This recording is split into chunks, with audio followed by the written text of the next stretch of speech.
I met Eric Goodman at a local nonprofit event a couple years ago when I happened to be seated at his table and I complimented him on an above average performance as a volunteer MC. We shared some fun banter, but during the paddle raise, it was more than obvious, which I already suspected, that he was a pro and a damn good one.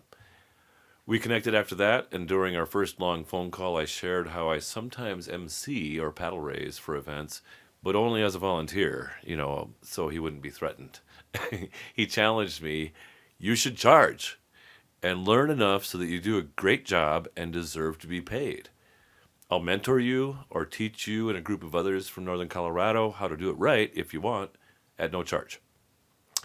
I didn't take him up on it at the time. Too busy, I told myself, but I'm interested in revisiting the idea and inviting others as well. So that's the kind of guy Eric is, focused on being the best at his craft, encouraging others to fulfill their potential and to live generously. He drops a ton of great information to help nonprofits fundraise better, and he's a great conversationalist. So please enjoy my time together with Eric Goodman from Your Fundraising Team. And thank you, Eric, for being here on the NoCo Experience. Welcome to the NoCo Experience podcast. On this show, you'll get to know business and community leaders from all around Northern Colorado and beyond. Our guests share their stories, and through it all, you'll be inspired and entertained. These conversations are real and raw, and no topics are off limits. So pop in a breath mint and get ready to meet our latest guest. We are. Welcome back to the NoCo Experience podcast. My guest today is Eric Goodman. Eric is the founder and owner of Your Fundraising Team.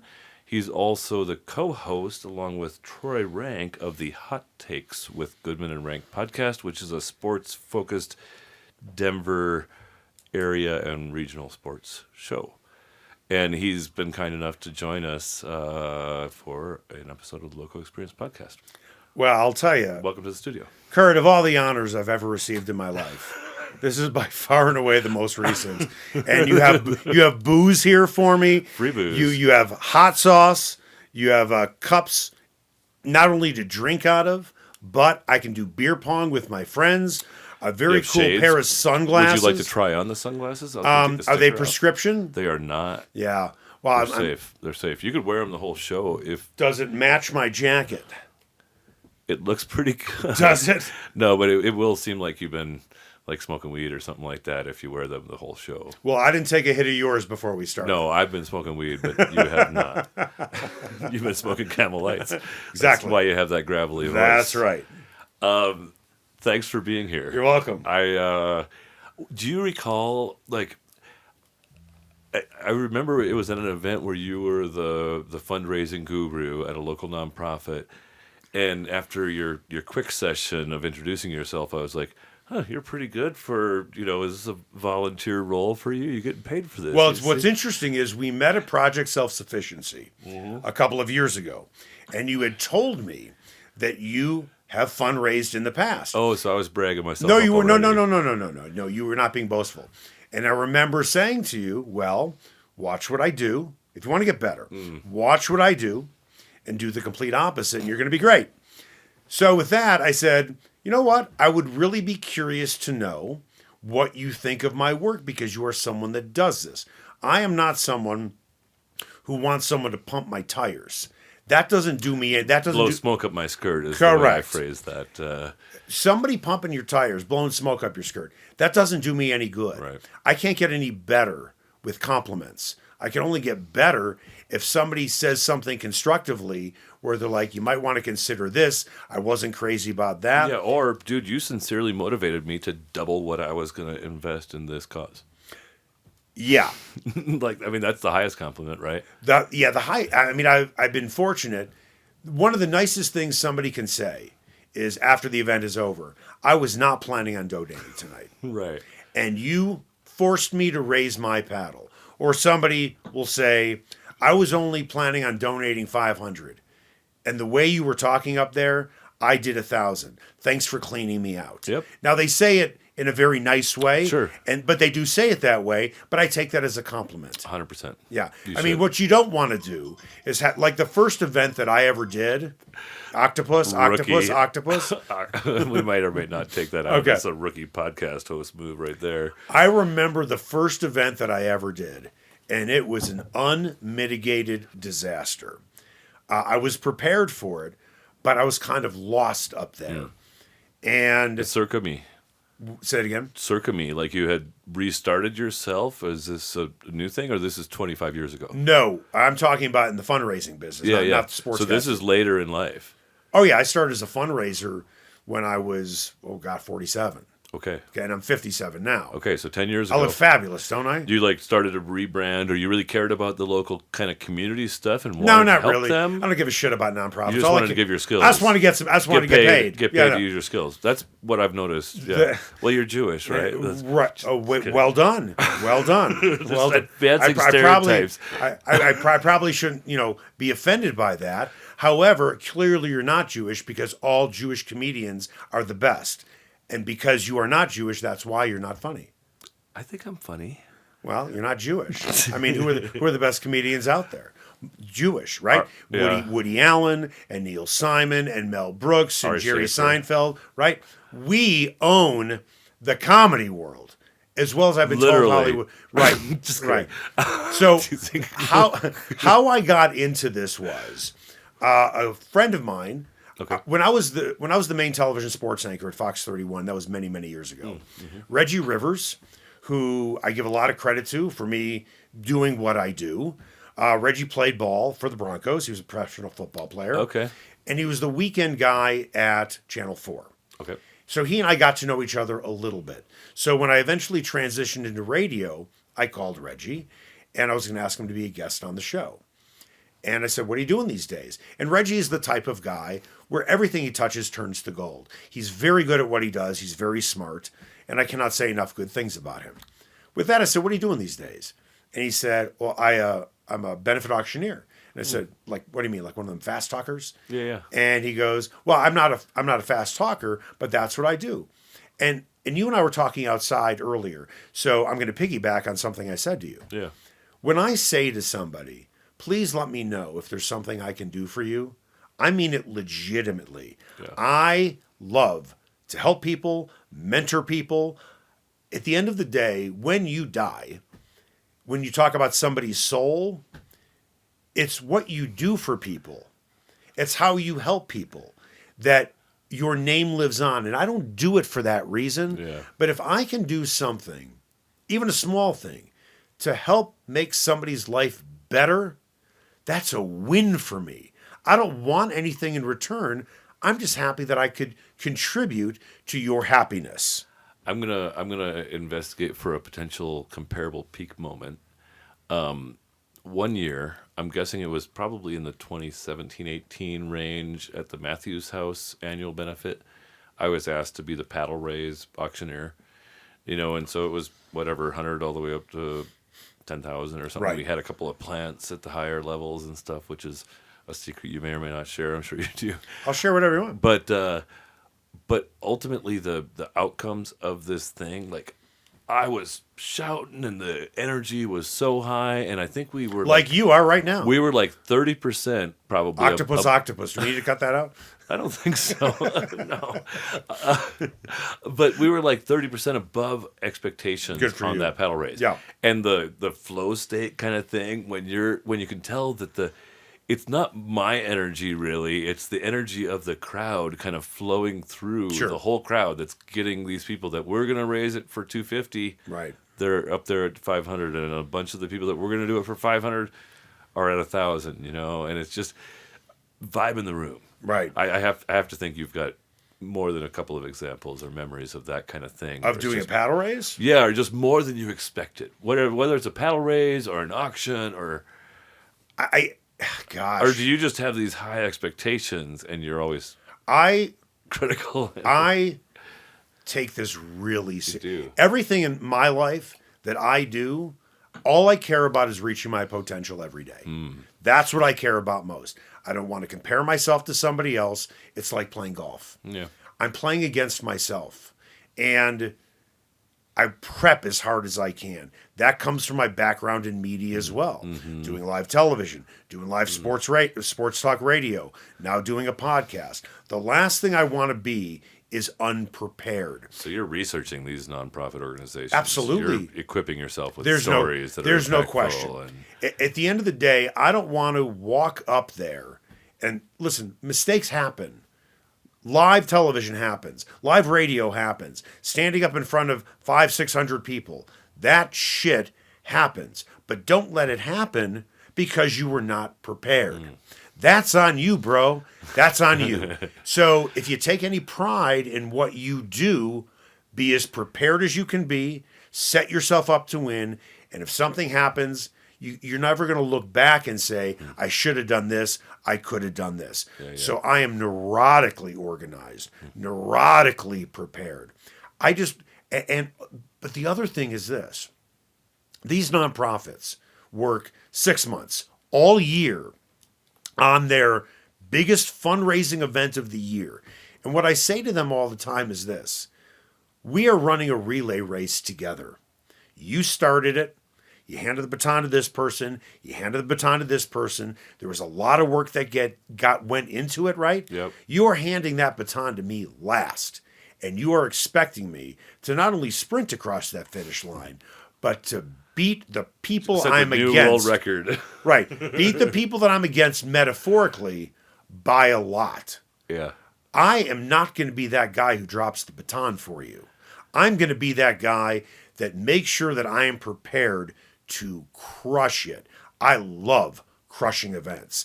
I love it when somebody says to me who is hiring me, I'm not so sure that they really can afford you. Right. Or that we might want to have a board member do this. So I'm a guy who I like to have little challenges within myself. So when somebody hires me and they know, and I know, they fought the board, they fought the executive director, not to hire me necessarily, but to hire someone, Yep. my job is to make them look great. Make it obvious. I that want was the people, right I swear to choice. God, I want people after that event to walk up to the person who hired me and say, man, you really found somebody. Great job. And more importantly, we should have listened to you. That's what I want to hear. I want to hear an apology from people who doubted the person hiring me. Yeah. So that's that's one of my focuses. I want to make sure that I make that person look great. There's a big responsibility to that. So if I'm asked to raise X number of dollars, 300,000 in a paddle raise, whatever it is, I better make sure if they put in the work that I execute it. Yeah. And I'm going to execute it in a way where I'm going to reach my potential. If I make a mistake, I make a mistake. Do you get like data on past year's events and things like that? That's all part of your investigative thing. And you're like, You mean data on their events. but their past events. Absolutely. Like as you're getting ready to be your first time as somebody's like hired gun, because I assume they pay you, right? So they're hoping they make at least 20 grand more so that you can get paid your X number that you get paid.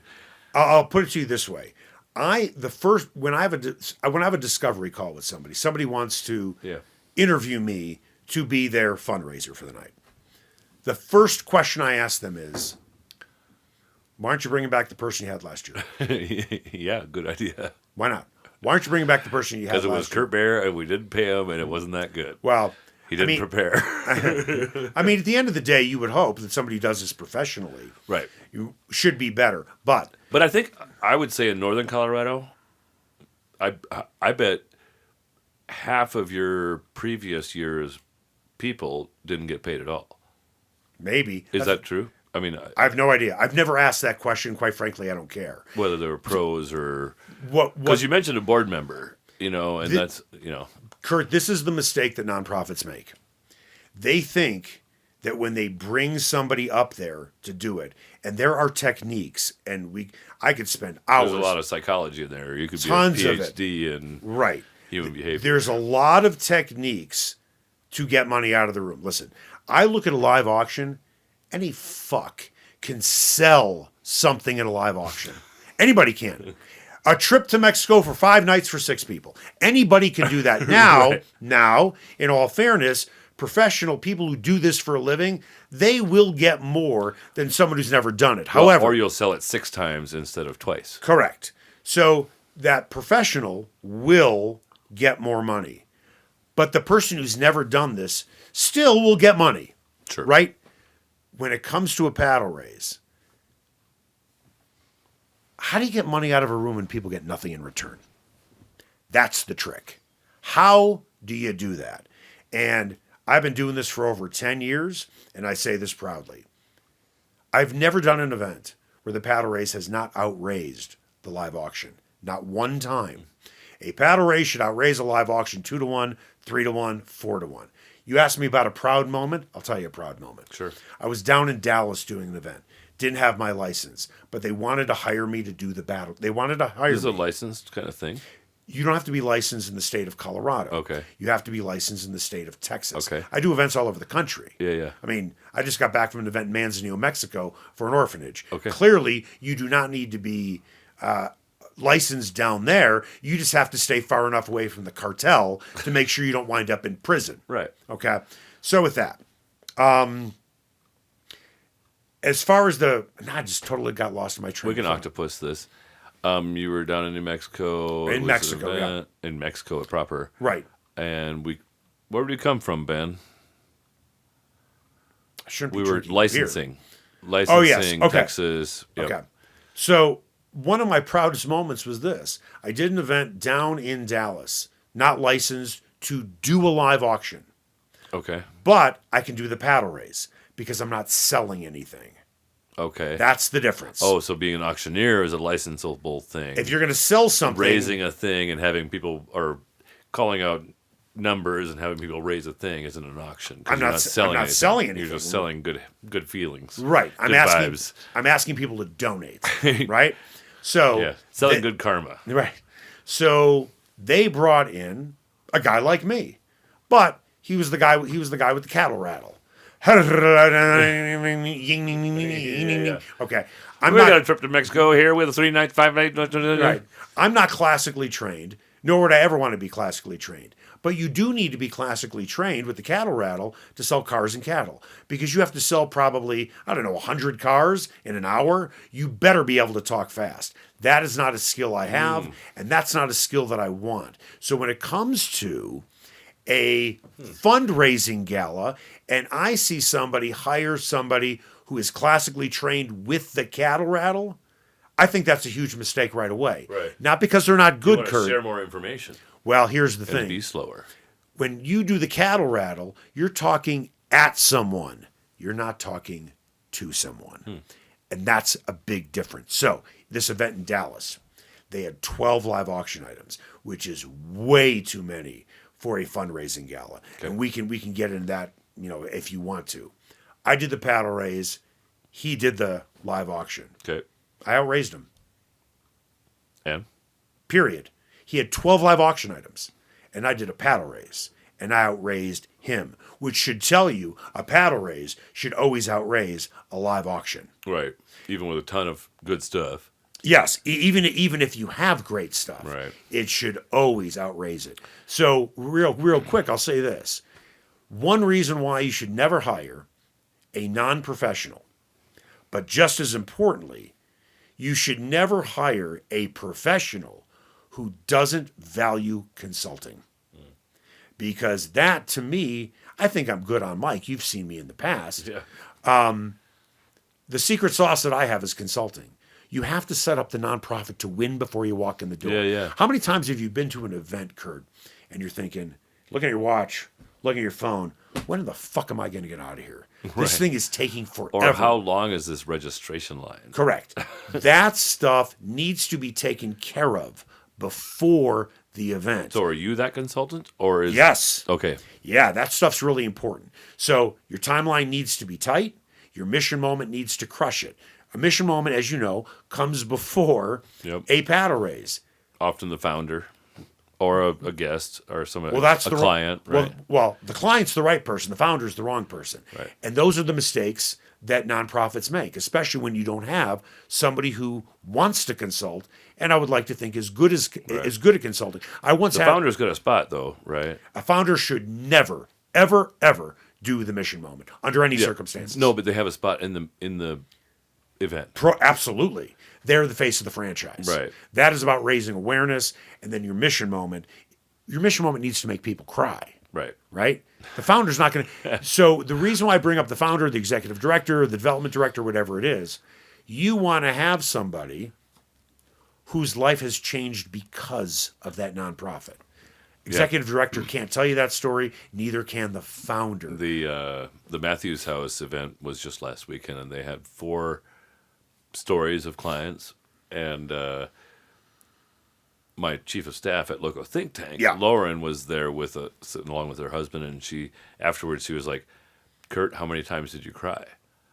And I was like, "Well, I cried proper twice, and I teared up.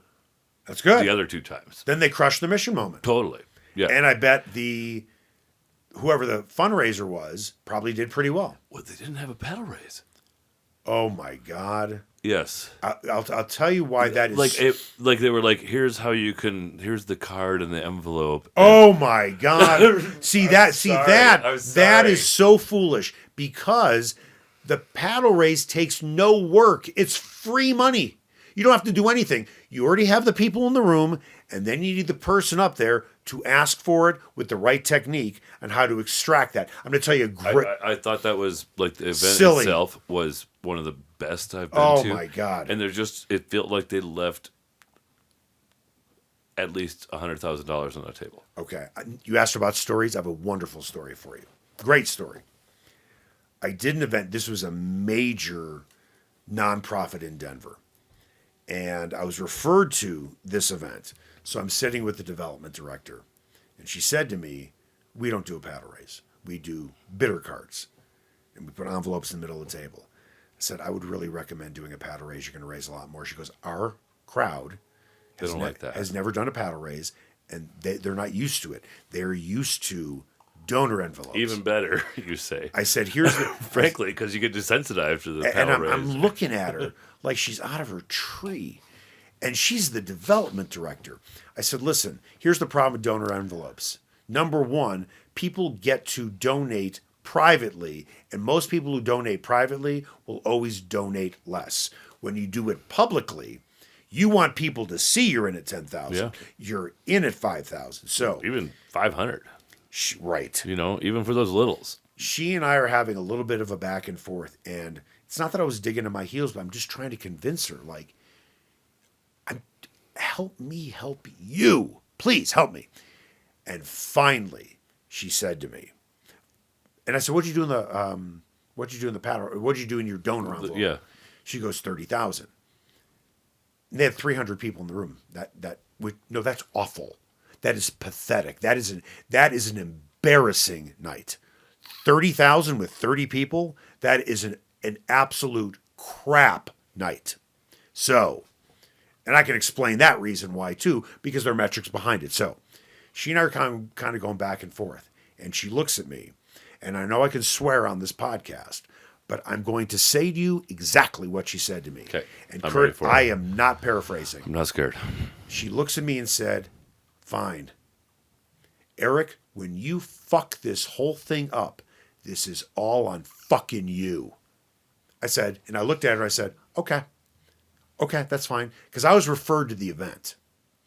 Night of the event, she treats me like I'm a leper, doesn't want to go anywhere near me. They did 30,000 with their donor envelopes. I did over 100. You know what she said to me after the event? Nothing. Oh. Didn't approach me, didn't say thank you. Well, you know what? And then, her self-awareness was super strong because she recognized that it might be a chance she was wrong. Well, then how about you man up or woman up and say it? She should have. But at least she didn't cockblock you because she could have. She could have used her capital, or maybe she was overruled by the board, probably. What do you mean? Like, to hire you. Like, she could have. She didn't hire me. Oh, the board decided. No, a major donor of theirs said to the executive director, "You are hiring Eric Goodman." Oh, dang. And sometimes major donors have that type of pull. Oh, dang. And so the development director So How long did she stay as development director? I have no idea. How long would you guess? I have no idea, but I'll tell you what I told my friend who was the donor.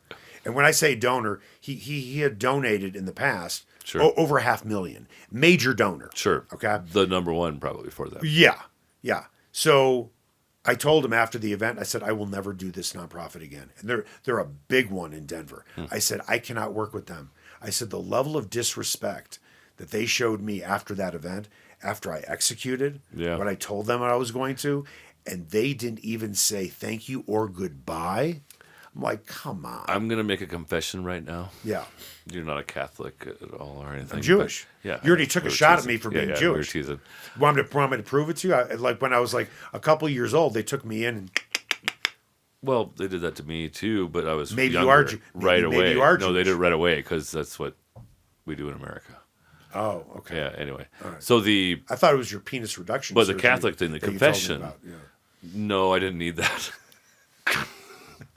the confession, if you will, is octopus. I lost my train of thought. It was right there on the tail of your thing, and the confession is in the accusation. If that's the word. That's the confession. Now I remember it was that, hiring a professional fundraiser for these nonprofits is usually kind of a waste of money. It's not. And well, sometimes it is. Yeah, it's if you get the wrong person. It's kind of like hiring a business coach. And so the first time that theory of mine, maybe there's been other times, but the first time it was clearly proven false. Right. And I was like, oh shit, I was wrong. Frankly, this is the compliment. Right. The confession and the compliment was with you. After I saw you actually perform, and now I've seen you be up there 3 or 4 times, right? Mm-hmm. At least 2 times. So I think at least 3. Right. And it's like, no, I don't know what this guy gets paid, but it's probably more than worth it. Like there's probably a 3-to-1 at least ROI to this organization because they just get a better job. Kurt being like, just give me a loose script and I'm ready to roll. It's really not the best possible outcome. There's a lot of technique that's involved in a paddle raise to get money out of the room, and I'm not going to bore you with the details. But when I talk to nonprofits on a discovery call, meaning I'm just meeting them for the first time on Zoom, in person, whatever it is. And I say this to them all the time. What I'm about to say to you is going to sound like a sales pitch. Yeah. But it's not, because I truly believe this. A sales pitch can be a little bit of bullshit mixed in. That's why I'm saying this is not a sales pitch. Yeah. The most important hire you have, the most important decision you have, is the person raising money for your fundraiser. Okay? That's the most important hire that you have. And listen, we charge a flat fee. Our company charges a flat fee. Oh, really? No matter the size of the organization, doesn't matter. You, all that. No, it's always going to be the same. Interesting. And I treat everybody the same. I would never charge somebody a percentage because, truthfully, I would take too much of their money and I would feel really guilty about it. I could never imagine doing a $300,000 paddle raise and collecting a $30,000 check. That to me would be wrong. Yeah. It really, really would. But if you got a room with only got 100 people, but it deserves to have a bigger crowd, but that's not really your strategy. You're not really. And I wanted to ask about that. I wrote it down. Listen, if they have 100 people in the room, I'm not responsible for that. Right. You're responsible for that. Right. And so you don't get involved at all in who gets into the room. No, but you want money in the room. Right. Yeah. Do you've probably picked up some things adjacently? Like how do good causes get money in the room? Oh, how do you get money? Well, getting money in the room is actually quite simple. Okay. Night of and in general, it's outreach. Your development director and your executive director need to be out there all the time. Like making sure everybody knows what you do, who you are. They're spending 20 hours a week each out in the community. When I was on television, it was said to me very early in my career, Eric, whenever you walk out the front door, you are working because you never know who knows you. You are always working. So I say to people in the nonprofit world, when you walk out your front door, you want to let everybody know what you do and how important your mission is. Yeah. And if you get them excited about your mission, they might wind up in your crowd. If you really want to get money in the room, go to other fundraising events. That's a target-rich environment. Right. I'm not suggesting that you are going poaching. That's what I was going to say. I'm not suggesting that you're poaching this nonprofit for your own. You're just raising awareness. Yeah. That's it. This is what I do. Well, and some people that give to these nonprofits, maybe they say, okay, this nonprofit, the cause is good enough. I'm going to give $10,000 to it.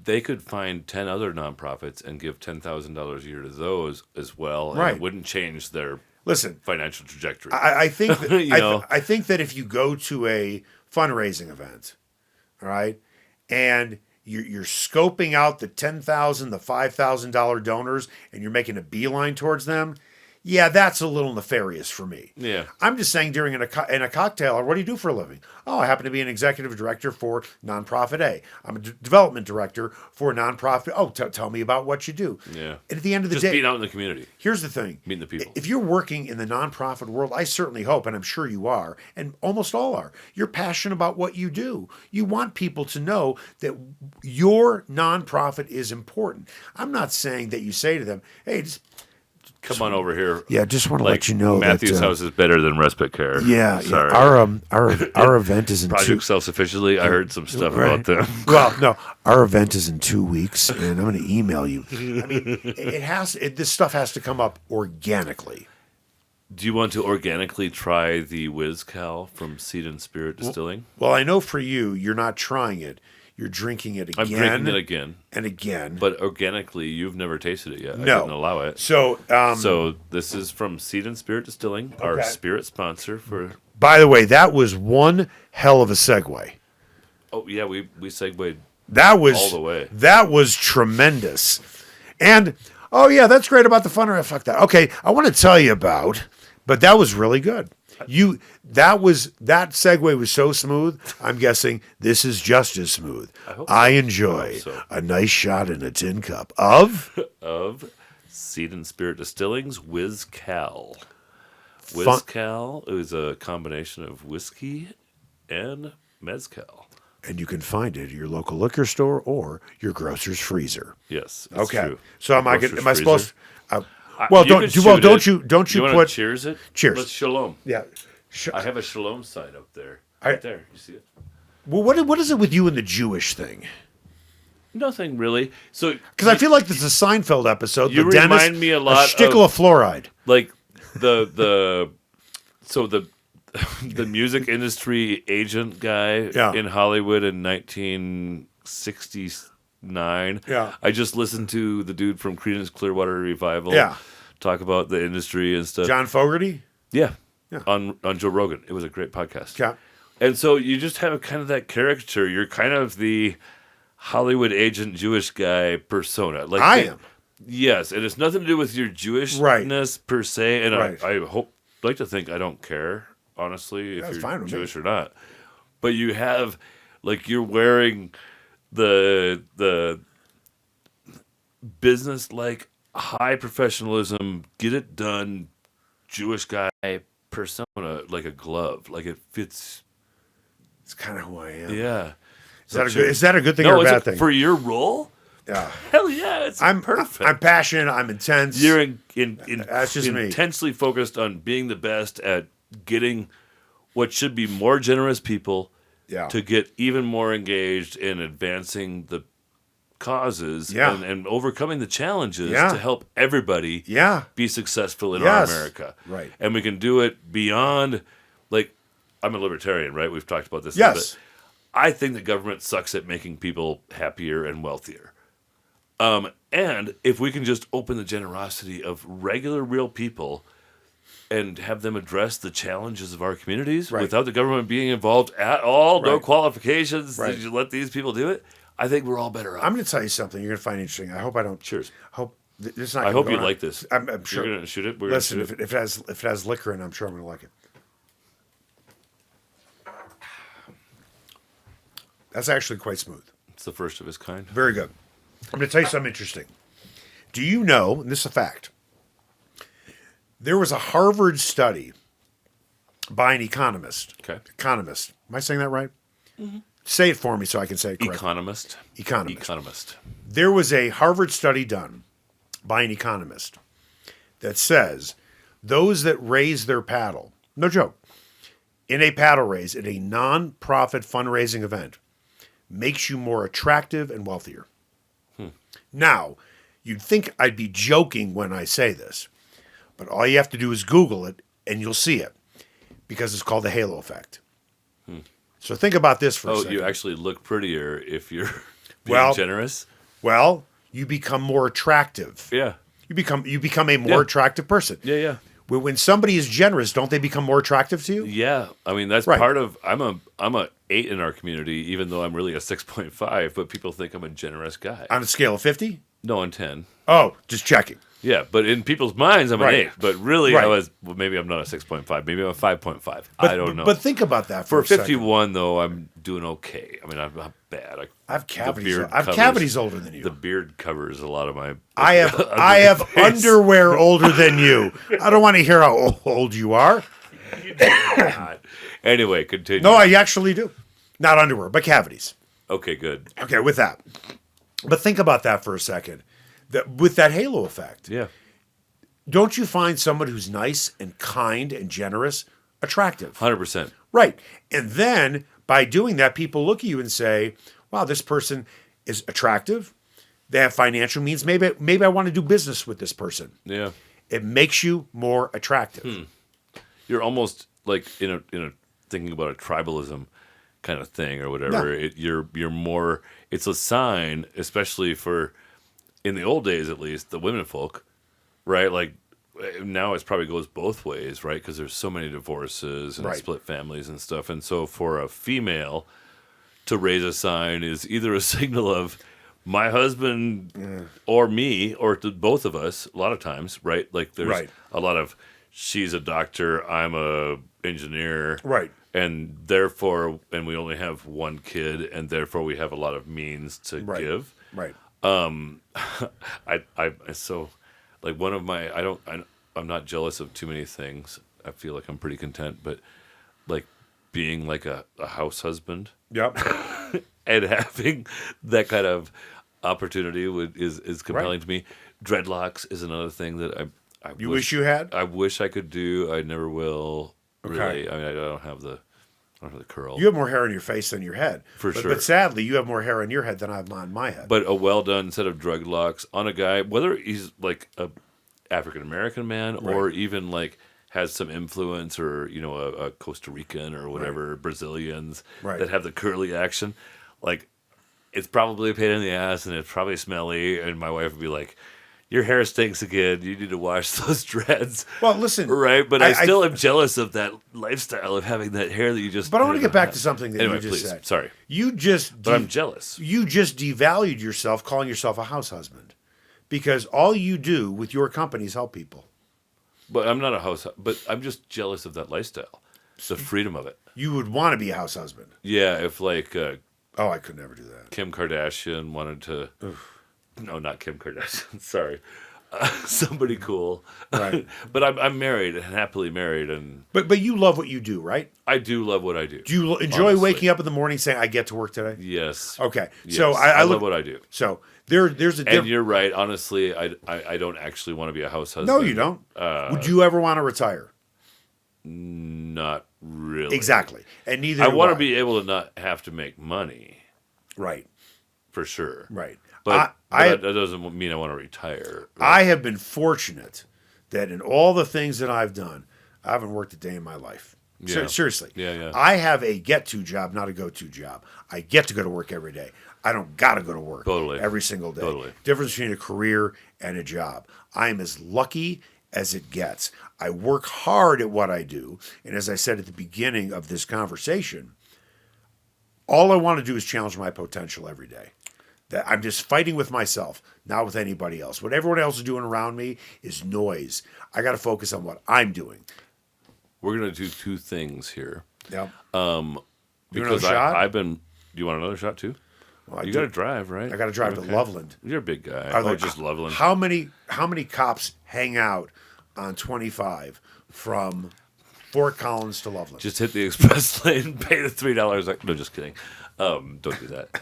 I'll give you another half shot. I feel like you're a pretty big guy. You're like pushing right around 200 or something, right? And Like, I have an event tomorrow morning, and I have to stay up and watch the Avs game tonight. Well, and you can stay here in our parking lot for as long as you want. I'm glad you want more of the WizCal. It was honestly. pretty smooth. Yeah.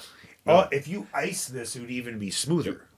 I could do like a shaker thing. No, and stuff, and no. No, this isn't. this time. You're not Tom Cruise in Cocktail here. You do whatever you But do. it's got You. a nice nose. It is nice. Yeah. No, it's a new booze. Well, I think you said that you do your podcast for maybe a couple of hours in order for this to wear off. I think we're pulling an all-nighter because I need to wear off all of this stuff. Sure. So can we go about 5 hours? You can stay. Maybe you can stay on this couch. If It you does want look to. comfortable. I'm now, gonna walk home. I'm a little concerned about my pillow. It's as my wife from Scotland would say, that's a wee bit small. You've heard that before. What's that? It's a wee bit small. Right. She doesn't say that to me. She just calls me a wee shite. Ah, you wee shite. Ah, going to no pick a fight, you wee shite. So we talked about the. Oh, I already took my shot. We talked about the time machine that's going to take you back. Yeah. To like when you were a wee lad in Ireland. No, that's Scotland. Oh, Scotland. Sorry. They're all part of the British Empire, Yes, exactly. including Wales. So, one of the things I bet Ben on is that you would, in fact, be open to trying my hot sauce, the crazy ginger. No. You're not going to do it, just period. Well, I know what it's going to do to me, Which is what? which I'm going to need to drink water, which is the worst thing to do. You've got a whole big water there. We could You- take a pause anytime We and go both to the restroom. we both know water and hot sauce makes it worse. You got a gallon of milk with a small cocktail straw? I do not. I do have some red wine. I would love Or more whiskey. I already know what I Whatever this tastes like, I- you don't want it. like. To me, this is really smooth. Yeah. I bet you're going to... Well, what's the name of this again? So this is WizCal, and it is from Seed and Spirit Distilling, and it's kind of And what's in it? so it's basically the base of a mezcal Okay. mixed and then stored in a barrel with the base of, Right. a whiskey. So it's Corn whiskey A and corn- what? Whiskey and mezcal. Okay. Hybrid. What camera put should I in a look bottle. into? That one probably. I don't drink whiskey and mezcal very often, but when I do, I drink WizCal. See, that's a good commercial. Do you think? Yeah, good job. I'm only asking to get paid a quarter for that. Unless Unless a quarter, like 25 cents. No, not a quarter bag. A quarter. No, a quarter, 25 cents. I'll give you a quarter bag. No, I don't need a quarter bag. You I'm want to good. smoke weed right now? No, not on the no, hair. no, Okay. I don't smoke weed. I used to, but I don't anymore. Okay. No joke. No, but if this goes viral, I would like that quarter to double to Yes. at least. If it goes What is super that? viral, because you're going to try this hot sauce. Oh my God, I feel like we are. I feel like I'm this just is gonna- this is like a combination of Wayne's World and two guys who are stoned. It's like the Between Two Ferns. Yes, I'm big kinda fan. like I one of I the, can't eat it. You can't do it. No, because I know good. it's going to burn my mouth. But will it burn your insides? Will I have no it idea. make you a bad Well, bathroom how- break? how hot is It's it? not that hot. I'm going to give you like a drop. And here's my promise to you. My guess is that you will want one more. I will. If I give you a 1-drop chip. One drop. Yep, a 1-drop chip. I'm going to take like a 4-drop chip. Is this hotter than No, it's not an like habanero? Habanero is like the third ingredient in it, No, can't do it. but it has. Oops, Listen, I'm that one's mine. I'm not sounding yours. like a big pussy, and I understand that. 1 drop. 1 drop. There you go. Oh, 2 drops it was. Got a but napkin? Do you do this with everybody? yes, it's kind of like a required thing because it's the local experience, and you're Oh, I see. getting a I find. bottle of hot Okay, sauce. that's what I'm saying. If everybody does if it. everybody so I mean, this is the first full case of FDA Right. approved. The last 5 episodes have been with non-FDA approved. Sorry, everybody. FDA approved. Like, you got to do, like, the label has to say accurately, and it has to be, but it won't Let me see kill that you. real quick. It won't kill you. It's crazy. Hold on a second. Crazy. Let me You see can get that. this at Matador Mexican Grill. Let me look at the ingredients. Okay? Yeah. Peaches, bell pepper, vinegar, ghost pepper, lime juice. Habanero wasn't number 3? It was, but it says ghost pepper. But habanero should be the 3rd. It is. Oh, okay. You know what ghost pepper does to people, right? Well, but that's not until number 5. They rank it. Well, it's in order of volume. Is this like Billboard's top 10 It's list? an order of volume. You know what? You're not going to do it. No, I'll do it. Okay. If everybody I like else it. does it, Everybody I'll does do it pretty much. Every- and I think everybody does it. So Everybody does it. This is my wager. Is I think you will say, "I'm glad I did it." I think you will also say, "I don't want more." Just to be spiteful, I'm going to say the opposite. We'll see what happens. Can I pour a little out? Yeah.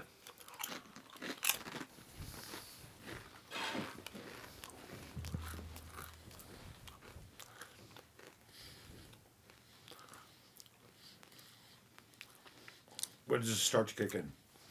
No, it's not gonna sneak up on you. Like if you had a lot of it, it's strong, but you're like, know what I did? I actually kind of like it. No, I didn't. It's soaked into the No, chip. actually, here's the thing.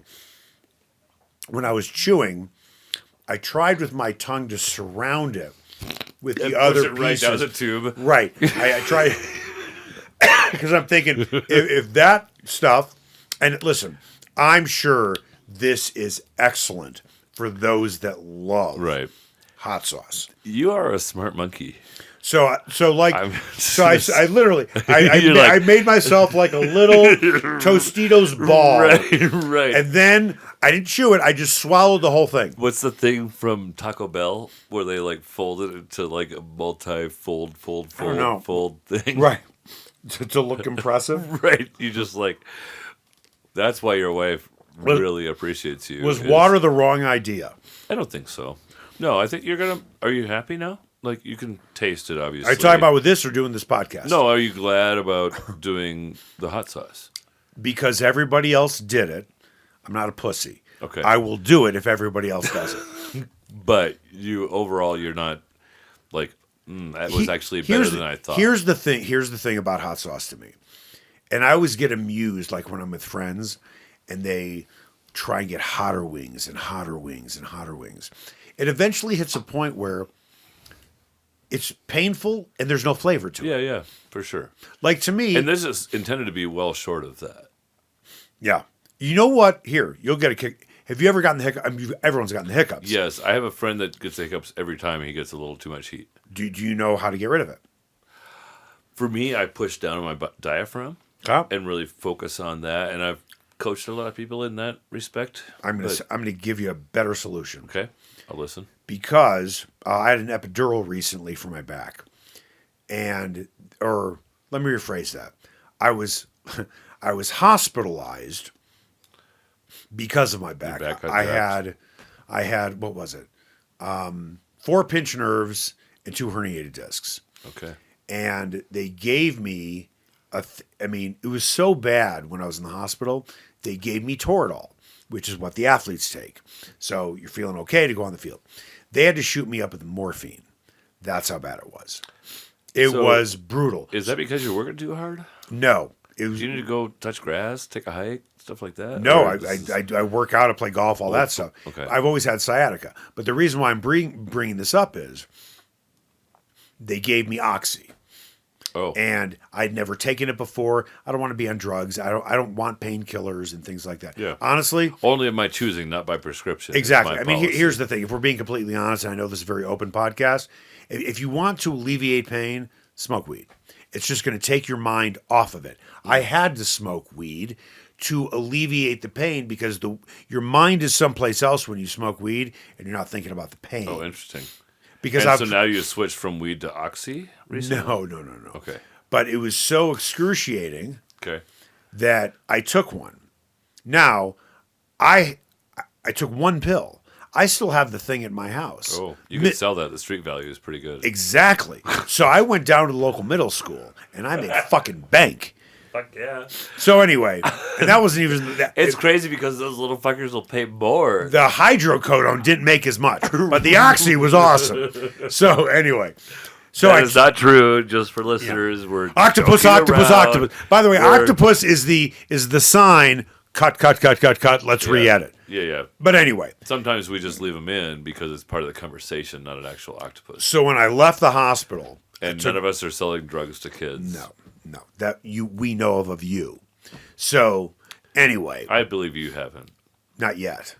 I mean, if things got How desperate, beneficial do you think it could be? How much money can you I make? bet you could make a lot more money being a fundraising specialist for nonprofit organizations, even with a flat fee. But I don't make any of that money. I'd make more money doing the other. You think? My wife would Selling drugs to middle schoolers? I think you'd get busted before you actually became successful. If my wife sees this, and she probably will, she's going to say, "Don't ever have a beer with crazy ginger hot sauce and mezcal." It changes the way you think, right? No. Anyway, so I took the oxy, Okay. and I got uncontrollable hiccups. And So you're like my friend Ned. well, no, Oh, the oxy gave you hiccups, not the hot sauce. the oxy gave me hiccups. So the doctor said, if you get hiccups because of this is what you need to do. Okay. You could buy this at Target. You could buy this at King Soopers, wherever. It is a concoction of ginger. It's like a shot Oh, yeah. with cayenne. Oh, sure. And you shoot that and it stops immediately. Really? Immediately. Oh, see, I make ginger shots regularly in the wintertime, and it's what gets rid of long-lasting colds or similar. Right. And it's 2 lemons. Here's a recipe for you. I'll feature it. 2 lemons, maybe a whole bulb or a half a bulb of fresh garlic. Right. Maybe a whole clove of ginger, Okay. and then some cayenne pepper, a significant amount, Yeah. and then some liquid. I like to use coconut water, Okay. but regular water is fine. And you blend it all up. And if you've been sick for 3 weeks and you just can't shake this cold or Right. whatever bullshit, Drink that. drink that. In 3 days, you're good. Really. Yeah. You know what I do? I spend a few bucks on it, but it's worth it to me. Get somebody to come to the house with a big old IV. Well, that works too, but Yeah, big but fan of old that. school this Yes. is like Mexican voodoo shit from my neighbor who I'm not a racist, but Right. she's from a Hispanic family, and Right. it's kind of like there's a whole heritage I'm learning of Mexican naturopaths that Right. they didn't all have There this are home Western, remedies. They didn't all have this Western medicine Correct. like we have. They're like, hey, put some ginger and some honey and Right. some red bell pepper and put it in a bandage on your knee. If your Right. knee is sore and it hasn't been recovering, then you just do that. Right. There are plenty of home remedies for a lot of different things. Yes. And fortunately, with ChatGPT or whatever else, you can find those instantaneously Yeah. now. And I've And said, some of them are bullshit. well, here's the thing. This never is know. what I've always wondered.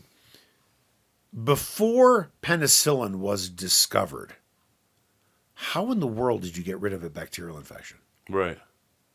You were done. Mostly anti-inflammatory things, right? To squeeze out, Right. to empower your body to fight it back. Right. I mean, Yeah, we've weakened ourselves by these antibacterials. well, so I think sometimes with drugs, with it's pharmaceutical companies, Sure. they want to get you hooked, right? It's like the tobacco companies. For Oh, it's sure. not addictive. With concussions in the NFL, but, Why would- playing why football would doesn't medicine- cause concussions. Why would medicine want to solve cancer? 1/3 Right. of their revenues are from treating cancer. Right. Aren't those? Don't you think? How do these fucking people sleep at night? Well, they don't know. They're invested in treating. It's because the right hand doesn't know what the left hand is. No, but doing. when you know something, I'm talking about the NFL. They knew that CTE is connected to playing football. When you are an offensive lineman, Yeah. and you're And a you bang defensive your head line, all the and you're time. banging your heads and you're denying it, so you can make more money. How do these people seriously sleep at night? And you know what? Going back to the fundraising thing, and then coming back, that's why I don't charge a percentage. because I don't feel good about taking that type of money. I won't be able to sleep at night collecting a big check if we have a big night. I don't understand how people can sleep at night. Do you get no incentives? It's flat fee, Yes, no incentive. whether you crush it or not. Oh, if I crush it, it's the same flat fee. I'll give you something else that you'll get a kick out of. Yeah, here's the dirty little secret Okay, in the fundraising world. And you've been to a lot of events, right? I have.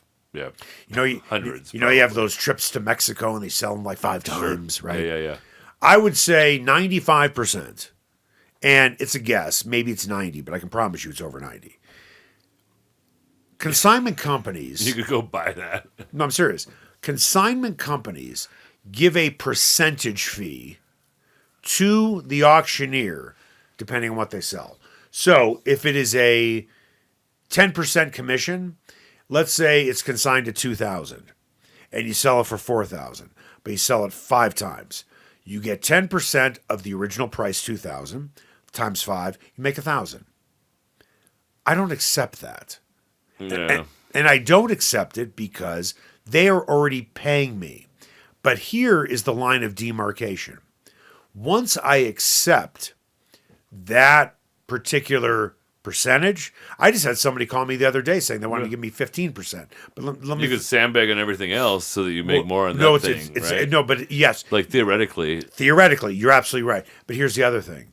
When you know you are making a profit off consignment, you will recommend consignment more. And honestly, the things that raise the most money are the things that you procure on your own. So with that, when I do work with a consignment company, and the woman I work with is a dear friend of mine, you know what I do? I donate back to the nonprofit. So for the sake of argument, you're very aware of conflict of interest. Totally. I got to be able to sleep at night. So Yeah. the percentage is 10%. So for the sake of argument, if it's consigned at 2,000, now their consignment price is 1,800. How do you not work that way? Seriously. I dig it. That's just the way that I am wired. I am far from perfect. I'm a lot of things. I can be abrasive for sure, but I'm a conscious, I have integrity, and you know what? You know this as well as anybody. Your reputation is everything. And once you ruin it, once you dip your toe across that line, you might as well just dive across and be done with it. This episode is sponsored by NoCo Think Tank. NoCo Think Tank provides peer collaboration for business owners. We build smart, safe places to help business leaders navigate every stage of the business journey, and we love what we do and who we do it with.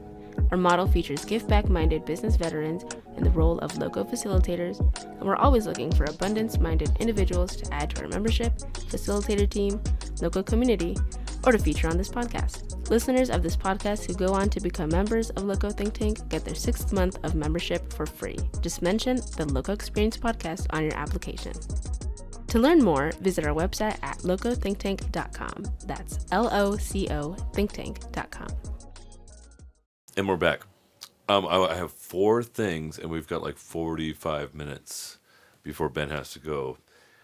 The 4 things are, I've got a segment called Purpose Driven Questions, sponsored by our podcast sponsor, Purpose Driven Wealth Management. Formerly, so when I quit the restaurant idea, got a food truck, got Local Think Tank on the side, I became a Thrivent financial representative, and I got to know Clint Jasperson. Okay. And Clint has become probably the most successful Thrivent financial person, like north of Denver and south of Minneapolis kind of thing. Right. And so he's a sponsor of our show and runs a great team. Mm-hmm. And we have some purpose-driven questions. We also have a time machine. Yeah. Because we're going to go back to like 5-year-old young Mr. Goodman. Well, I was born in the 60s. So Yeah. how far back you planning to go? We're going to do like a 1 story per decade time machine trip. Sure.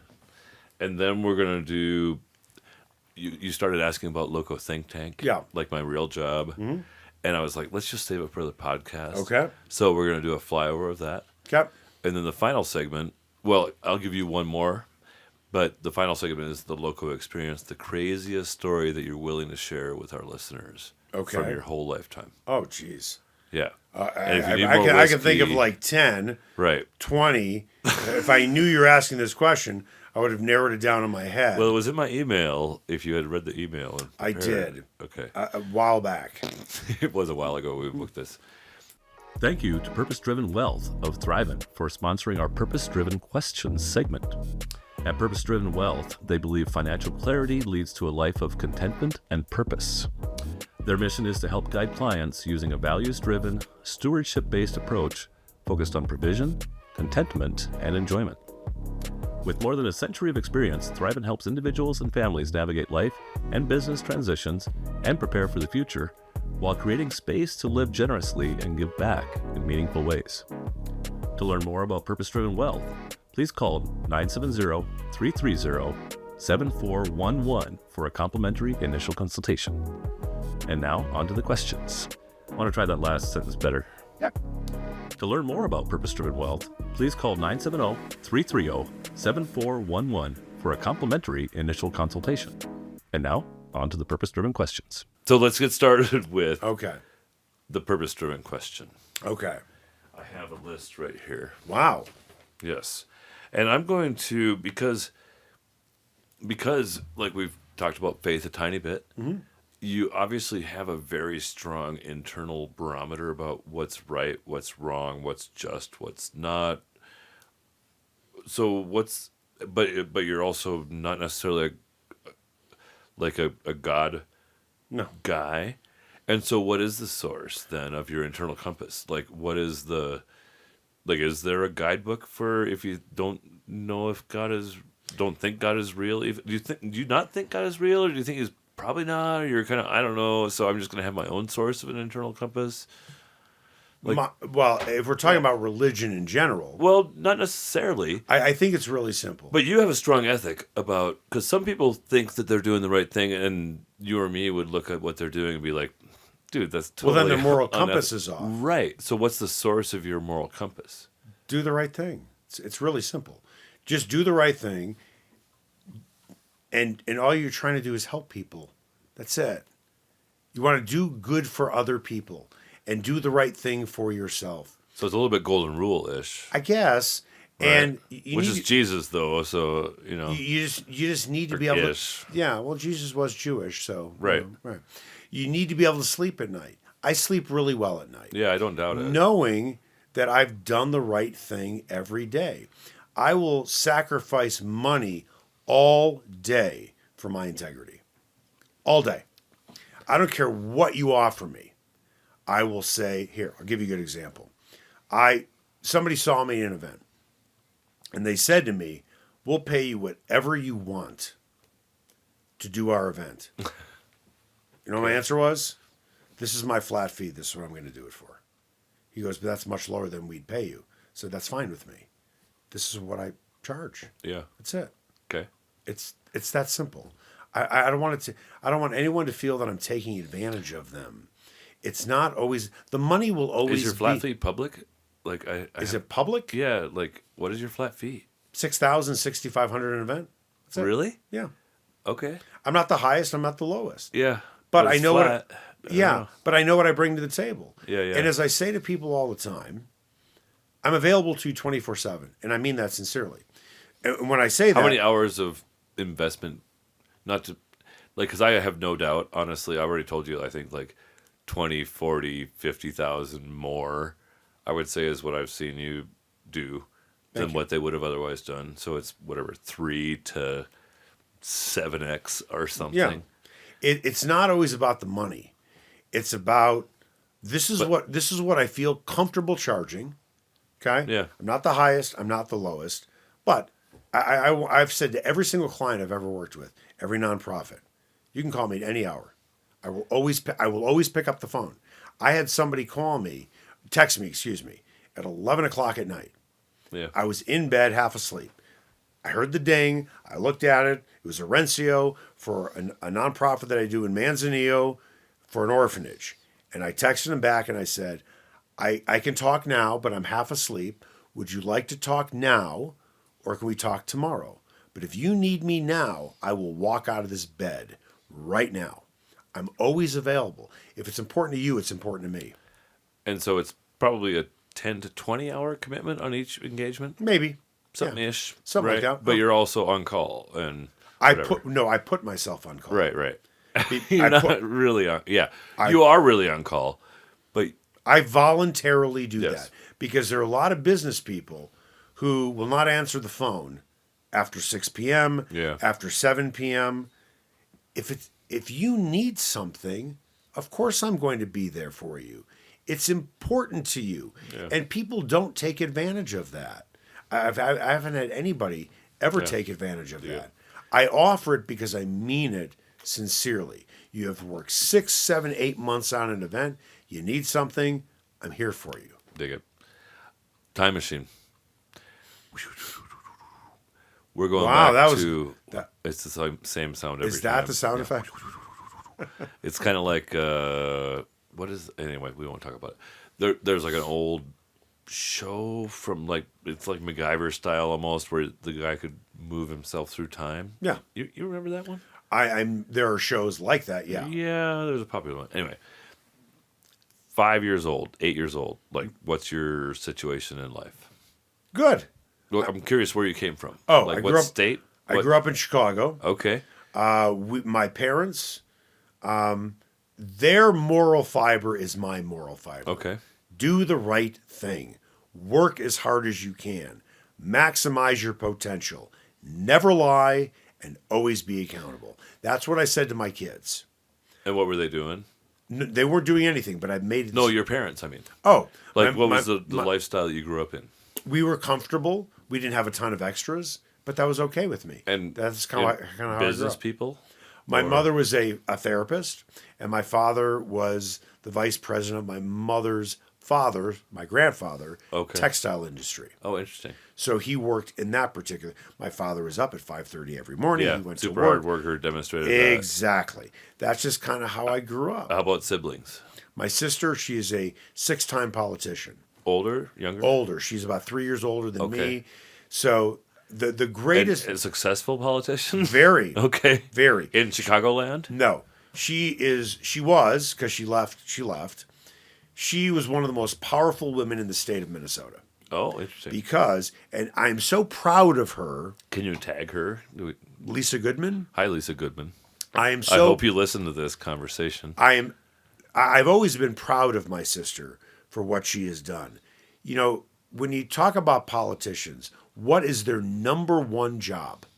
To represent the people that they No, represent. no, it's to get reelected. Right, That's unfortunately. that's their number one job. My sister's, I believe this. My sister's soul and integrity cannot be bought. I'm the same exact way. Yeah. So Well, that's the big problem, right? Like, the main priority is to get reelected, and you'll sell your soul to get it. correct.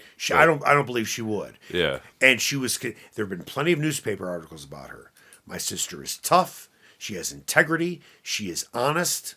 She's not always well liked, and Yeah. she is okay with that. I'm looking and forward to looking her up, And you know honestly. what? I'm the same exact way. She has been criticized in the media, and that's fine with me. But my proudest moment of her was during the George Floyd situation. Okay. Okay, and She was right there in Minneapolis. oh yeah, and she Right. she is a liberal Democrat. She left politics because the ultra left painted her as a conservative, which was fucking bullshit. Oh, Interesting. Okay, and she is not, and she's the furthest thing from that. She So- questioned Black Lives Matter momentarily Well, or something. this like, is- at the time, you couldn't even question whatever they said was gold. right? Well, I'm not. The road I'm going down with Yeah, is we don't want to get this. into politics. You said that. No. This is a political thing. So, when the George Floyd thing happened, it was all about defund the police, right? Mm-hmm. And I think there were like 14 council people. And she was like one of the 3 or 4 who said, that is stupid. Oh, And I said, good for you. Heck yeah. Because it is stupid. And she is a liberal Democrat, and she said, that is not the right thing to do. And while I've always been proud of her, that to me was the moment when you do the where right I was, thing, I was like, when you do the right thing, even though it would be easier Correct. or safer to not. to go with everybody else. Yeah. To swim downstream because it's easy. Upstream when everybody else is coming downstream, Correct. right? So to me, Cool. That was at the end of her tenure too. Right. So I thought, good for you. Dig that. Because quite frankly, if she went the other way, she'd still be my sister. I'd love her very much. Sure. But I would disagree. But she would have been wrong. No. What did she think about your career, and especially since you were like a big media guy? I was. Well, you're still a media guy. Yeah. I mean, there was Different, a time. right? Like there you're was a remodeled media guy. I mean, there was a time when I spent 20 years, again, I was at Fox 31, the main sports anchor there. And then before that, I was a main television sports anchor in Chicago. You guys are a pair of high-performance kids. We're okay. And so, I mean, what a blessing that I grew up in Chicago and I did the pre and post game shows on television for the Cubs, the White Sox, the Bulls, the Blackhawks, and I was their main anchor. So what a thrill to be doing shows on the field at Wrigley Field. Yeah. Where I used to sit in the bleachers with friends. Iconic, right? It was awesome. And then I was their main anchor as well. But like you watch Altitude. And how old are you this time? 57. No, in those days. Oh, when I got to Chicago, I was 30. Okay. And before that, I anchored at CNN. So when they had a sports department. Okay. And it was a big time sports department. So Interesting. I got to Atlanta when I was 27. Okay. And then I eventually went to Chicago. So for my family, it was a big deal. Eric's anchoring on national television. They were able to watch, so on and so forth. But then when I got to Chicago, it was so humbling and so stinking cool where the Chicago Sun-Times and the Tribune are doing write-ups about me coming back home. And oh my God, that was so cool. I want to talk about like when that was first unfolding. Like, was this like when you were 15? Great question. I will tell you the Like story. when it first started unfolding. Please. That's a great question. I can tell you two stories. I am by nature, a fuck you guy. I can't do it? Okay. All I will do is look at you and say, okay. That's exactly how I react. Okay. All right. Which is, we'll see. Let's talk about this in 5 years. How did I get into television? We had a television station, believe it or not, in my high school. It was on cable. And we had a class. And our final project was to put together a show about whatever it was. And let's say there were 15 kids in the class. And every person who produced the show, which was the project, could ask anybody they wanted to host the show. And I wasn't asked. And I really wanted to do it. Okay. And I was so hurt and really upset. And all I thought to myself was, fuck all of you. One day, you motherfuckers are going to be watching me. That was my motivation. Interesting. You will all be watching. You don't want me now? Fine. In 10 years, you're all going to be watching me while all of you are doing something else, not even in the business. And guess what? This happened when I was 17, when I was in high school. Yeah. I started college when I was 17. 10 years later, I landed at CNN. 10 years later, now you're watching me. And then I went to Chicago, my hometown. And you were like Mr. Superstar. No. I didn't look at myself that way. Well, but that to me that was the persona a little bit though at the time. No, I never looked No. at myself as anything great. To me, it was the motivation. You told me I couldn't do it. You didn't think I was good enough. One day you will see that I am because you didn't think I was back then. That was my motivation. But once I got to Chicago, that fuck you ended completely. Yeah, I was gonna say, because I accomplished what I wanted to You're accomplish. driven by the give back now. What's that? You're driven by the give back now. Yeah. Like you want to bless others in some way. I do. And whatever. And you've still got this chip on your shoulder somehow. You've been able to maintain that to want to kick ass the best you can Well, at the role. in TV, in television, I had a chip on my shoulder. But once I accomplished what I wanted to accomplish, that vanished. Because I accomplished what I wanted to. What you think of me now, I don't care. Yeah. But it was, I was going to show you, now I did, Well, what now you it's think of over. me, but you still have this perspective where you want to be the best you can be. Best I can be. Right. Not competitive. It doesn't matter to other. Not competitive with somebody else. Whatever. But the truth is, when I get hired by a nonprofit to do an event, I do want to know what they did the year before. Right. You better believe it. Because I want to crush what you did. I want to crush your record. It's not a knock on who you are as a person. What I think to myself is the consulting that I do, how I handle myself on mic, the techniques that I have. Oh, you better believe I want to crush what you did. Because that's my internal motivation. It's not a personal thing.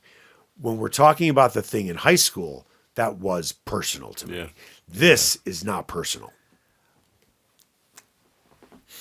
I think I would like to have another 3-hour podcast with you next time and do some more exploration. I wanted to take the time to share because you were curious and I think it was genuine on what the local think tank actually is. And you know what? I want to know because, and I said this to you when I first got here, before we went on this. Yeah. I mean this when I say this all the time. If I have the ability, this is the line I'm going to give you. Tell me what I can do to help. There may be some things. And here's the thing. When we got cut off on the story, I don't know how we veered off it, but that's cool. I was telling you how I got involved as a fundraiser. Yeah. Okay. Yes, let's go back there. So, but this is going to be tethered to what we are talking about now. When I say to somebody, hey, if there's anything I could do, let me know. But I mean it. I'm a follow-through guy. I'm a connector, just like you guys, just like you are. So when I said to Reggie, yes, when he was telling me he was a benefit auctioneer, yep, I said to him, hey, listen, that sounds fun. If there's anything I can do, just let me know. And you know what he said to me? He paused, and he goes, I think you'd be good at this. Let's say this was a Tuesday. He goes, let's get together on Thursday.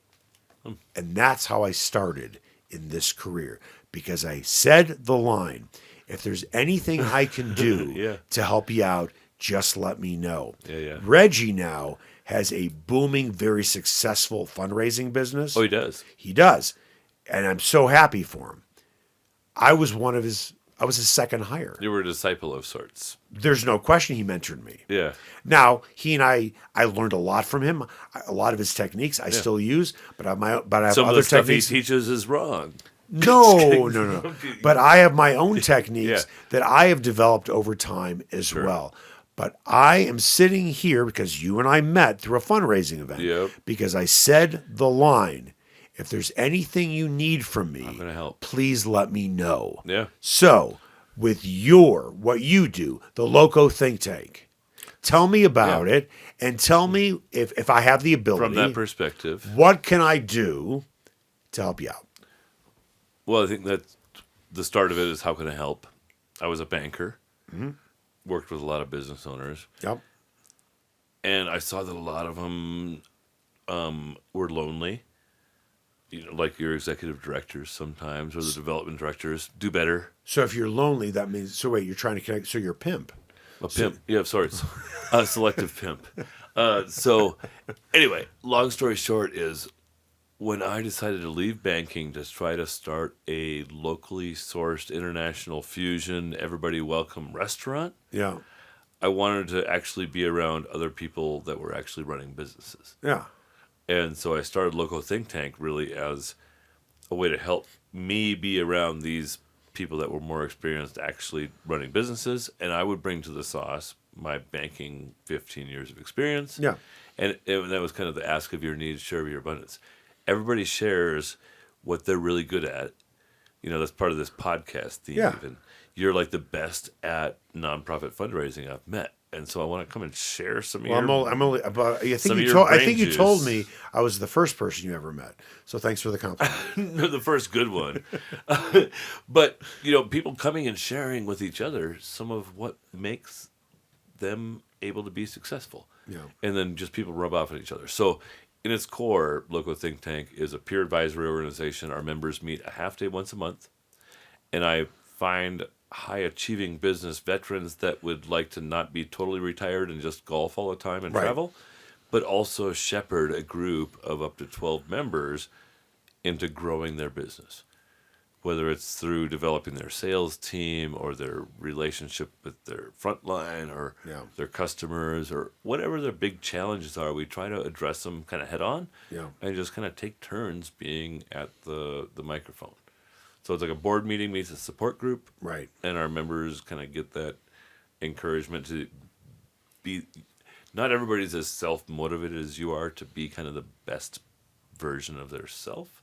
Yeah. A little bit of positive peer pressure for a lot of people can really make a significant benefit. Well, what And- you do is cool.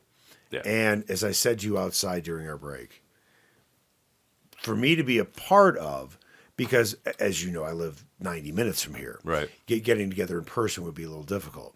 Yeah. But with that, But you could come and tell a bunch of people how to do sales better I or think about psychology. listen, when I Stuff. owned a radio show, I handled all the sales for 15 years. Sure. With no sales experience. I never took a business class and I was terrible at math. I just kind of learned on my own how to do it. So to me, being a part of something like that, honestly, I don't need to benefit from me. It'd be cool if I did. Yeah. But that's not the motivation. If I can help other people and share any knowledge that I have, Yeah. that is rewarding enough. If something comes back and, well, I know somebody in a nonprofit, I can refer you to their event. That'd be awesome. But that's not my motivation. Yep. My motivation, if somebody needs something, give me a call. Help them figure it out. Give me a call. I'm more than happy to help. I'll give you all the time you need. We have that heart. Yeah. Same thing. No doubt. I'll consider you a friend. We've been friends for a while. We have the NoCo experience. Yeah. Is the craziest story that you're willing to share Yeah. in this forum? Oh, geez. God. And first, can we talk? You said you are married. Yeah. You want to talk about that? My person? wife? Yeah, She's and amazing. You have kids too and stuff. 2 girls. Yeah, you want? My one daughter, my biological daughter, Mia, she is 17. What's up, Mia? My other daughter, through my wife, Mandy, she's 19, getting ready to turn 20. Blessed to be girl dad. My wife, these were the vows my wife and I said to each other at our wedding. Okay. We don't need to be with each other. Yeah. We want to. And that's the type of marriage you want to be in. I can honestly tell you that there is nothing, excuse the double negative, there is nothing that I don't respect about her. Yeah. She is a phenomenal. We're so Professional. aligned. I've said that to people, like I've mentored a lot of young men and stuff, and I'm like, what you really want is you want a woman that doesn't need you but does want you.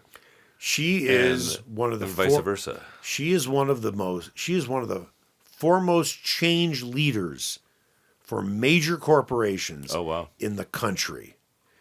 When she worked at HP, when HP had the Samsung acquisition, Yeah. she led it. She was in South Korea. So she's a big banger. When HP became HPE, she led that transition. Interesting. So I have so much respect for her as a professional. But as a person, she's amazing. She is just amazing. How long together for you two? We've been together for 8 years. Cool. And I mean, I don't need to get into the details, but I will to a small Give me a extent. sample.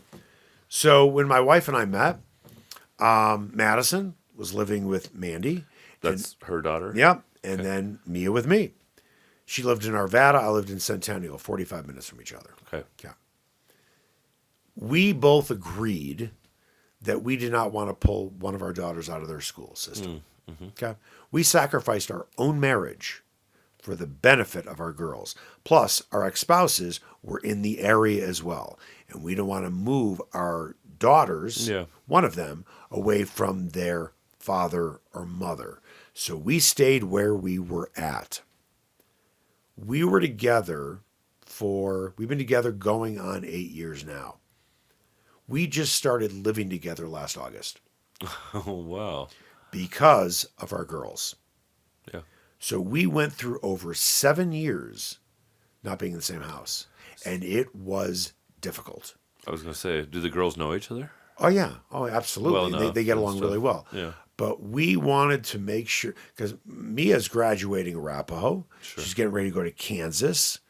And so Mandy moved in to now our place back in August. So we've been living in the same house for less than a year. So you're South Side then? Yes, right near like Man, C470. just for what it's worth, I'd way rather be in Arvada. Well, I'd rather be where I'm at. I'm I'm glad that worked out. She is also a competitive horse rider. She owns 3 horses. So that is her major passion. Cool. She competes. She is from Scotland. So she has the whole accent thing going. Oh, cool. Which to me, I don't hear the accent anymore. Yeah. But it's kind of cool, I suppose. I'm from Scotland. How cool is that? One of my past guests is the harpist when King Charles is at his Scotland place. Yes. She plays harp for him. Right. Anyway, I digress. It's okay. So you're more famous than her, probably. No. So you might be. I'm not famous. You know what I am? I'm just some dude. I'm not being modest. I am just some Jewish kid from the North Shore of Chicago. That's all I am. I am nothing. And I mean that sincerely. No. Hardly true. Thank you. How somebody wants to view me, that is their prerogative. How I view myself is, I am just some kid. I'm some smart-ass kid from the North Shore of Chicago who is accountable, doesn't lie, and wants to maximize their potential Still every needs day. to prove himself a little bit. No, I don't have to prove myself anymore. You're proven. No, I'm not proven. But as I told you about the whole thing in high school, It's not a competition. That was a fuck you thing. But I was 30 when that happened.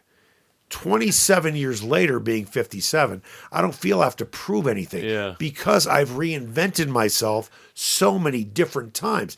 You know, I think that headspace is awesome. That I want to maximize my own potential until I'm done. Yeah, and I don't want to retire. Yeah. I mean, I refer to the fundraising business as my retirement business. Why would I want to stop doing it? It's too stinking fun. Why would I want to stop doing it? And then all my years in media, 35 years, now that I have this podcast, and I own that podcast as well. Sure, we haven't even talked about that. That's okay.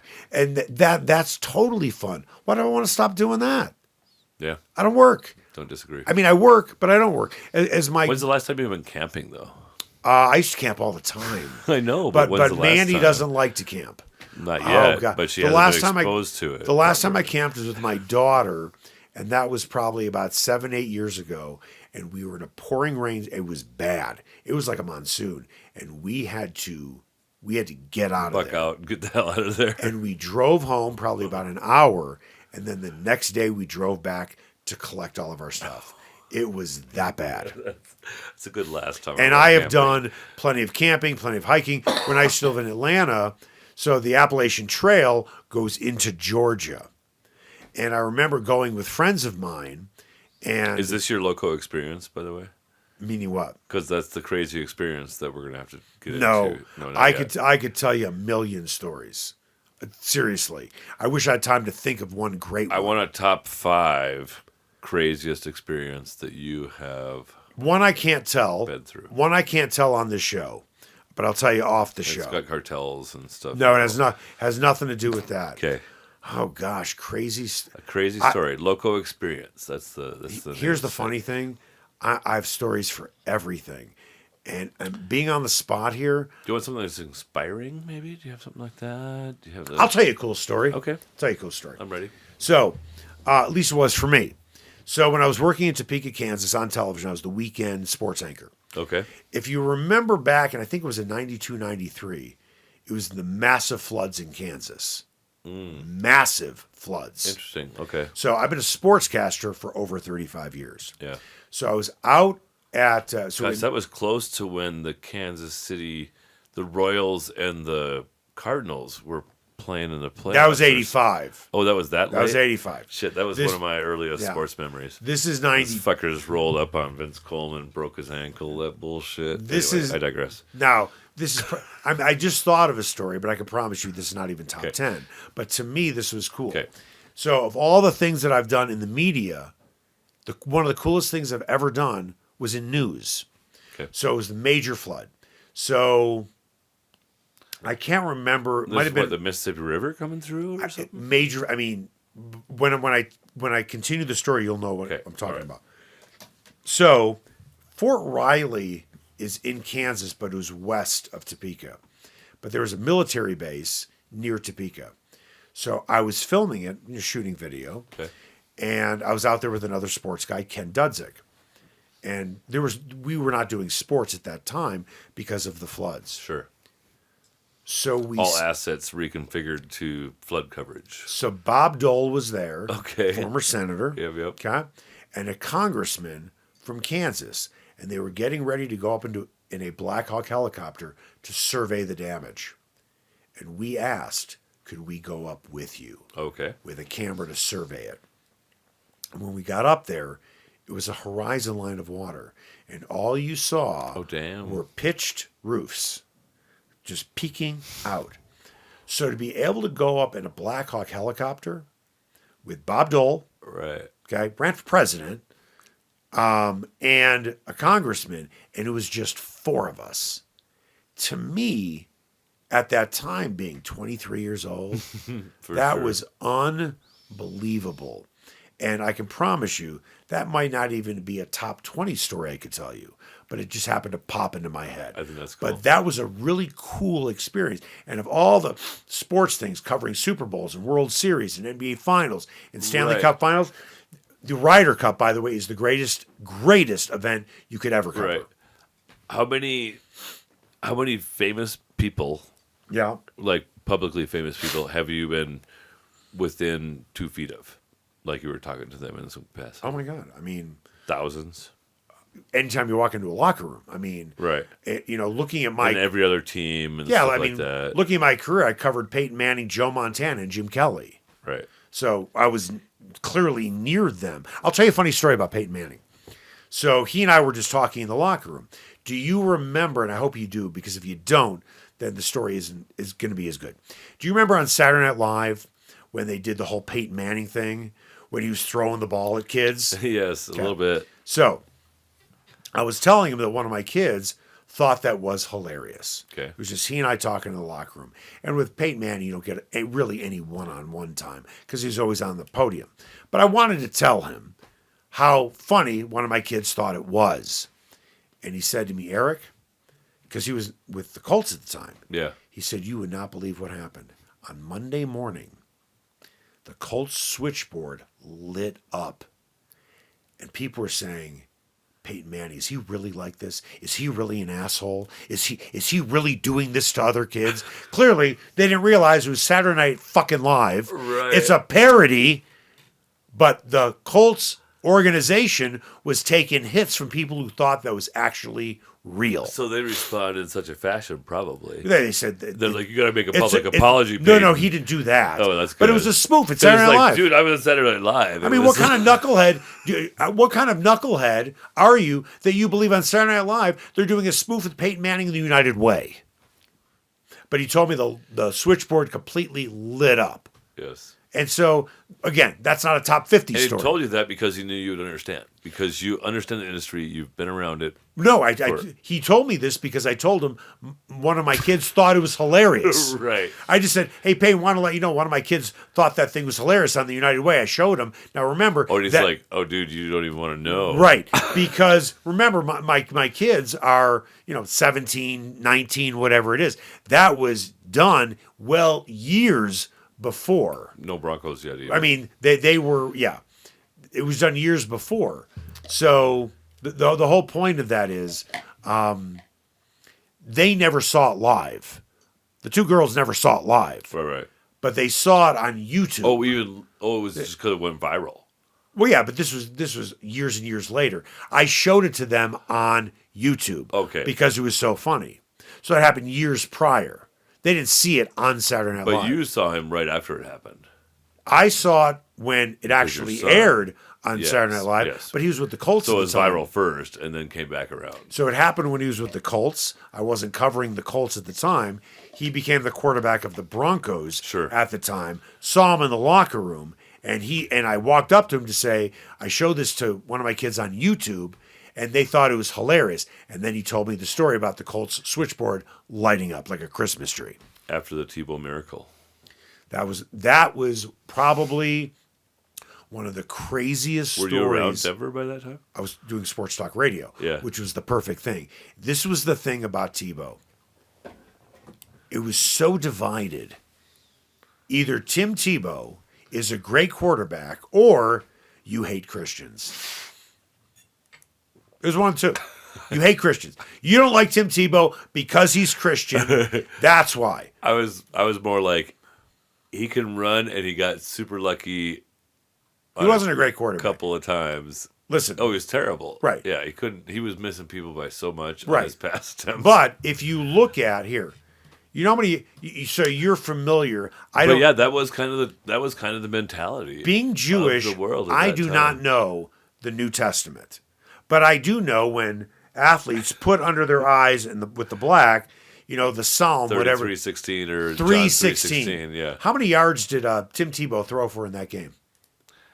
about 60 more than that last pass. About 316 yards on the button. Okay. It's like that's right. It's like the Lincoln Kennedy debate. That's right. If you look at the numbers, they all. So did it almost make you believe in God when you saw that shit stack up? Well, that's a whole. I don't know. That's a whole I'm just different. asking you do I personally do I here. believe there is a spirit out there? Do I have faith? Or was I just have all fake those shit things. from the NFL? Like they Right. set it up to be But it was- 16 yards. It was so interesting that there are a lot of parallels. There really are. Right? Just like the Lincoln Kennedy debate. Lincoln had a secretary named Johnson, and Kennedy had a secretary named Johnson. And, Lincoln died in Ford's Theater, and Kennedy died in a Ford. Right. And at one point in his life, Lincoln was in Monroe, Maryland, and Kennedy was in Maryland, Monroe. I only wish we could talk about AI Yeah. and the Iran conflict. That's not today's episode. It's not today's episode. You and I could have plenty of those conversations on the phone. It's been my pleasure. You been my- are it's a been my wonderful pleasure. sharer, and enjoy. I'm sorry that you have to share the crazy ginger, but No. let Mandy's Yes. your wife, And let her she- taste it, She definitely doesn't eat hot see what food. she thinks. She's a redhead. Trust me. She goes out in the sun without lead blankets. She will burn. Right. Okay. And she Hot doesn't eat hot sauce is sauce. like the opposite. Oh no. She's like no, she's not doing that. potatoes and sauerkraut Correct. kind of person. Yeah. Well, God bless you, You and too. I hope that we can have you back here again. I would love it. All right. All right. Godspeed, Eric Goodman. Thank you, Kurt.